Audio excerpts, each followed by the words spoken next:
you doing? Hey, Matt. Good to see you. What's up? Just hanging out in Lisbon. Let's talk a little bit about VR and AR. Sure. 2014, Google released Google Cardboard. Last year, you guys really took it next level when you released Daydream. You just made a bunch of announcements last month. Can you tell me what you guys are up to in that space and what Daydream, what the new version of Daydream is all about? Sure. First of all, it's great to be here. Welcome, everybody.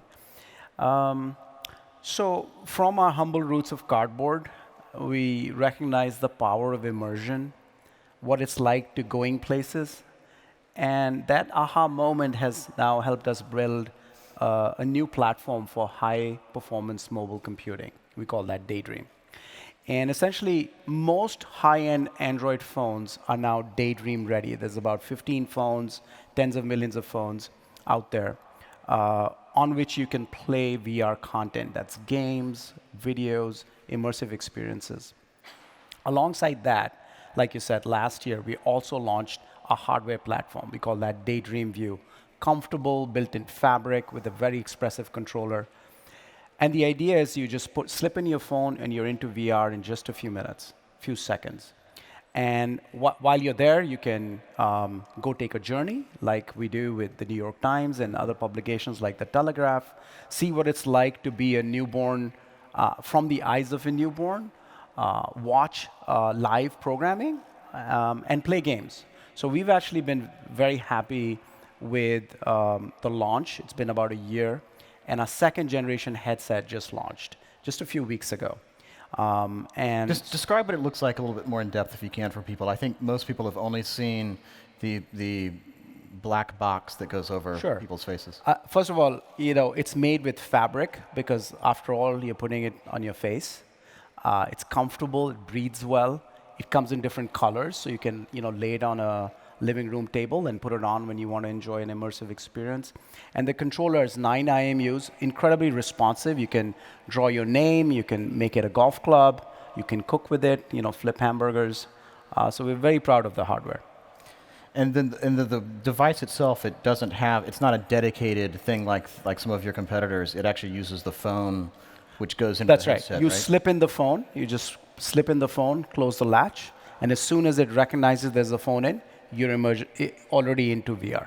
Can you talk to me a little bit about the idea behind that, behind using an existing device like a phone that goes in versus buying something that's dedicated, that hooks up to a computer? Sure. Phones always with us. So the idea of making them useful for other things was the original insight with cardboard. Just with a small piece of cardboard, you can go places. And we continued that idea through with Daydream, where you can just add on, throw in this accessory into your backpack, slip in your phone, and you're right into VR. Gotcha. I'm curious out there, how many people have tried VR, have had a VR experience? Okay. About half of you. That's a lot of the room, yeah, that's great. Yeah. I don't know what your experiences have been like. Personally, I tend to think of it as almost like something like skydiving. I don't know. Like it's this very cool, mind-blowing thing, but it's not something that I want to do every day. Typically, I'm wondering how often are there use cases for it? Are there everyday use cases? Do you use it every day? Sure. I'm a biased user, so yes, I do use it every day. Every day. Every day. And there's something new, and this is where some of the other investments we made has really helped. We ended up creating our own cameras to capture the world in VR because the world is beautiful and people want to go places. And that's called Jump. And it's 16 cameras. We are now into the second generation of cameras. This is for professional filmmakers. And the idea is, enable you to capture this scene, for example, and be able to replay that on YouTube directly. And over time, that'll be made possible to do it live. So even if you can't make this conference, you can actually put on a headset and feel like you're sitting in the front row, or a sports event, or a concert. And that whole idea of capturing the real world in VR has actually worked really well. And we see lots of new content showing up on YouTube. We built the YouTube player for VR from the ground up for things like spatial audio, where audios are really important clues when the world is all around you. You actually move and try and recognize objects and so on. And so that kind of, we've seen VR be really useful and interesting to people to take you places. I'll give you a quick story. sure. My daughter, who's not necessarily into gaming or technology, we did this series with Vogue where you go and get fashion advice from supermodels in their closet. They show you different pieces of clothing and so on. She loved it. She spent 5 minutes in this piece, looking around and getting fashion tips. And those kinds of daily experiences are what we're shooting for. One thing that is interesting about those is when you're using VR, you're typically using it at home by yourself. It's a little bit of an isolating device. When I think about the way that the smartphone spread, a lot of the way that the smartphone took off was by me showing you, sharing, or vice versa. Yeah, Check out this amazing thing I can do with my phone. Yeah. You don't have that as much with VR. You don't have that community aspect of it. And I'm wondering, how you basically how you promote it, how you get people to learn about it, how you get it out there in the marketplace so people can see it. We got the same feedback that it can feel like you're alone or isolated in it. Yeah. We launched 3 different things earlier on this year. First is ability to Chromecast your VR experience onto your TV. So people in your family can actually see what you're seeing while you're with them in co-located in the same room. The second thing, you can actually share your session onto your favorite social media platform. So whatever you're doing, you can actually share it. How does that work? Can you tell me? Yeah, so you're in the session. So let's say you're playing a game, and you say record, and it records the game, and then you share it out there, and your friends and your social networks can watch it. Okay. And then the third thing is we also announced on YouTube, you can co-watch YouTube videos with other people who are in different parts of the world. And those kinds of things are trying to bring people together to make VR a more social experience. Something that is a little bit more open than VR or social in VR is AR, which I know you guys have been going at hard recently as well. Yeah. Talk to me a little bit about AR. What is AR and why is Google interested in this? Sure. I'll show you a video about it in a second, but augmented reality, where computing can recognize where you are, can recognize things what you see initially through the smartphone, and then also be able to position digital objects in your physical world. So if you can play the video, you can see the whole idea. This is funny. This is a coffee cup just kind of hanging out with you. You can see this person's hand is actually occluded. So it feels like the coffee cup is actually there in the physical world. It's positioned on the table.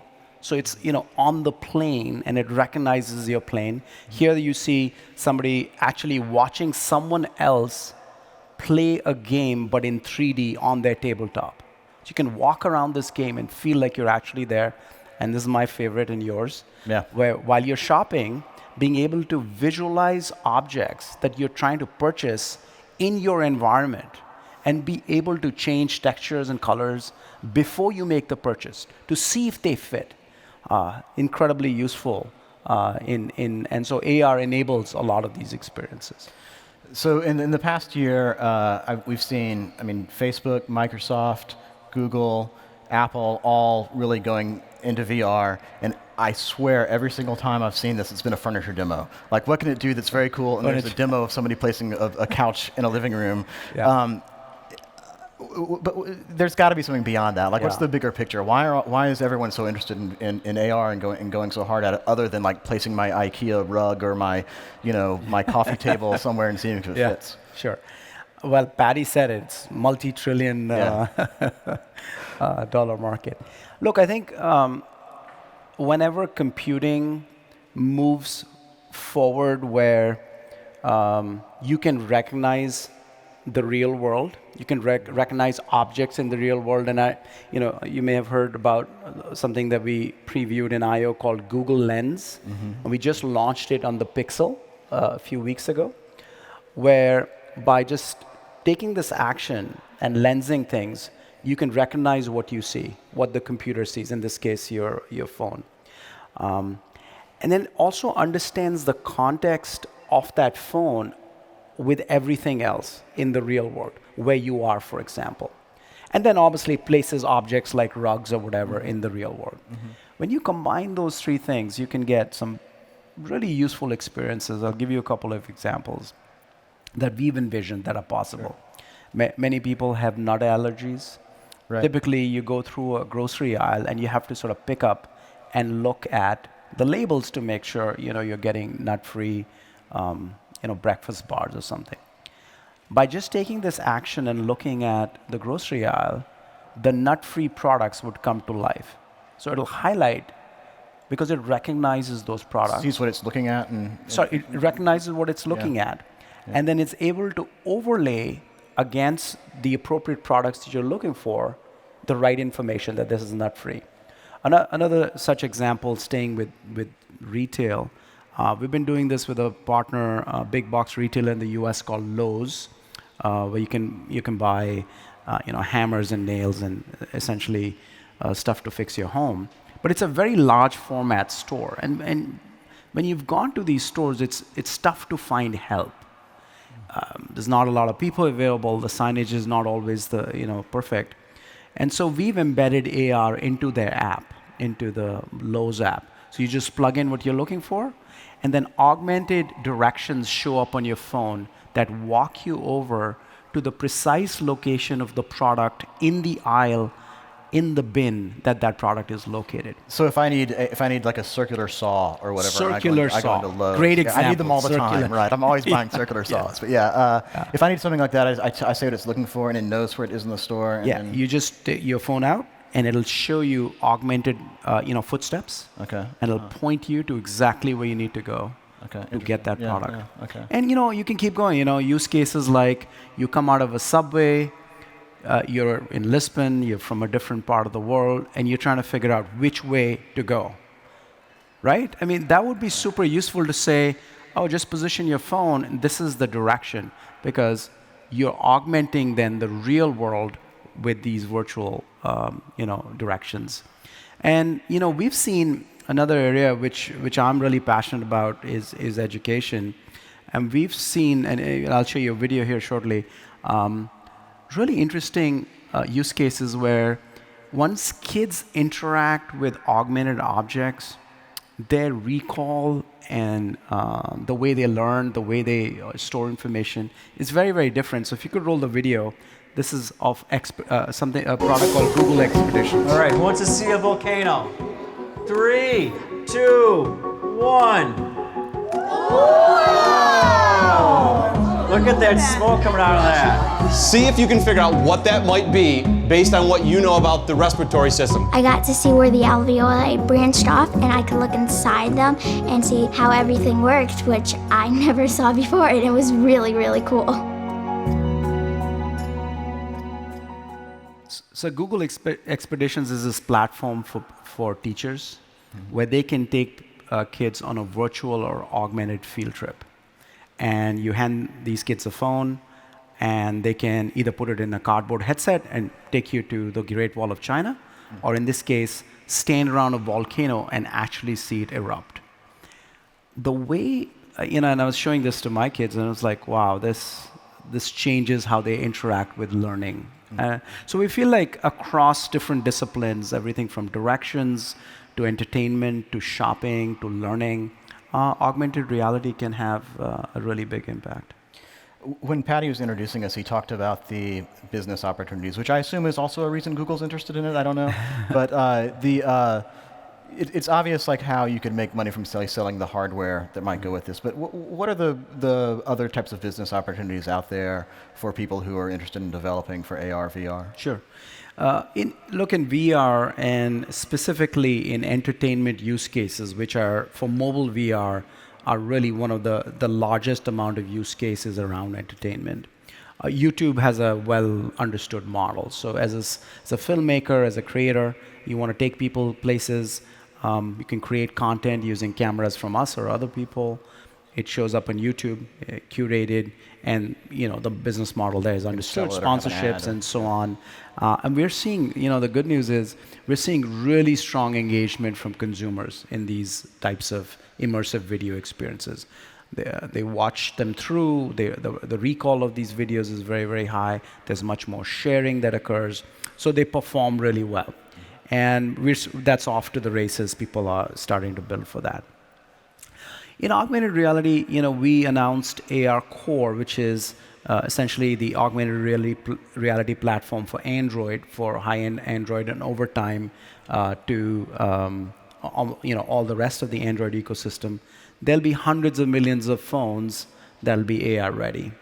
And the current stage is we're helping developers like you build the experiences across commerce and shopping and so on, so that it becomes a daily habit.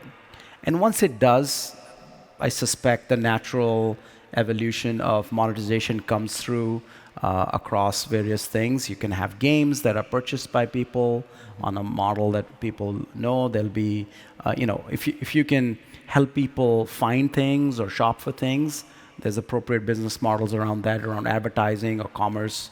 So we think it's going to be, because of its scale, it's going to be something that developers will build for and people will use on a daily basis. Are these going to be available? So when you talk about hundreds of millions of devices, are these only going to be very high-end devices, and for how long is that going to be, do you think? I think just like this movie's at least across Android, it starts with higher end devices. We're shooting for 100 million by the end of 2017, and hundreds of millions by next year. But those innovations make their way over to mid-range devices and then lower-range devices over a couple of year period. So you can expect that augmented reality becomes a core feature of most of Android over the next few years. I feel like most of what we've been talking about has been what it's doing now, what it can do. Yeah. When you start to spin things forward and think about how AR, VR, mixed reality will change the world, how do you think about what the potential is for that? Yeah. My dad's watching. Hi, Dad. It would be great if this telecast was live in VR, and he's in India, he could put on a headset and feel like he was there. We're, by the way, not that far from actually having that be live.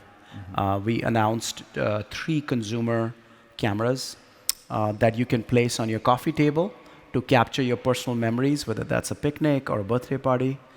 And you can go back in time and actually watch it and see what it was like, or do a live broadcast of that on YouTube. Mm-hmm. And I feel like the idea of computing becoming more immersive and more interactive and around you. So it feels like it's responsive to your needs, and you're seeing that with voice, right? More and more people are using voice. Sure. When you can recognize what you see, recognize where you are in space, it becomes much more useful. And our idea here is to just make it scale out across all the devices, so it can help people as they move through life. Gotcha. Amit, we're out of time. It's been wonderful sitting up here with you. Thanks so much for the conversation. Thanks, today. Matt. All right. Thank you, everybody. Good to see you.